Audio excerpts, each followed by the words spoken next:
दोस्तों, अगर आप भी अपने घर का कंस्ट्रक्शन करवा रहे हो या फिर बेसमेंट या कुछ इस तरह के कंस्ट्रक्शन के वर्क करवा रहे हो, तो आपको इस तरह की गलती भूल कर भी नहीं करनी है कि जो ठेकेदार और मिस्त्री कंस्ट्रक्शन करने में पारंगत होनी चाहिए, लेकिन वो अपने काम में चोरी करे और आपका सारा पैसा बर्बाद कर दे। क्योंकि आपको पता है कि हनीकॉम्ब जब भी आरसीसी की कास्टिंग में आती है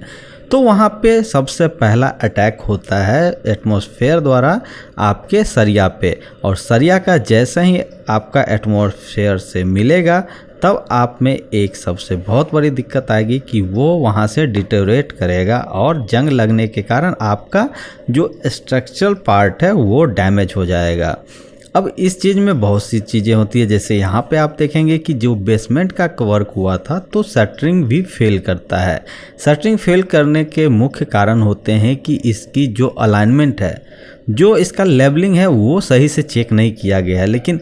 आप अगर इस चीज़ों को नज़रअंदाज करेंगे कि चलिए अब कंस्ट्रक्शन है, हो जाता है गलती, नहीं, बिल्कुल भी नज़रअंदाज नहीं करनी है। काम जब इंजीनियर स्पेसिफाइड कर दिया जाता है कि शटरिंग जब भी कॉलम के केस में लगाएं तो हमेशा आप उसका कवरिंग लेके चलें, क्योंकि आपको पता है कि कभी भी कॉलम या फिर आपका रिटेनिंग वॉल स्टार्ट होता है तो उससे पहले हम लोग वहाँ पे स्टार्टर बनाते हैं। तो उसी तरह से स्टार्टर के वर्क करने के लिए हमें ऊपर में जैसे कॉलम अगर 4 फीट खड़ा हो गया है तो 4 फीट खड़ा होने के बाद हम 6 इंच डाउन करके शटरिंग लगा सकते हैं। अगर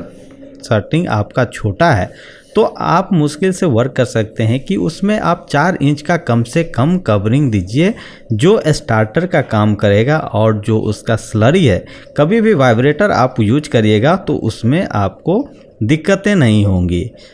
अब आते हैं इसके नेक्स्ट पार्ट में, जो है कि जब यहाँ कंक्रीटिंग करने जाते हैं तो बैच फॉर्मेट हमें चेक करना है। उसका स्लम्प क्या है, स्लम्प टेस्ट में कैसा उसका आपका वाटर सीमेंट रेशियो आया है,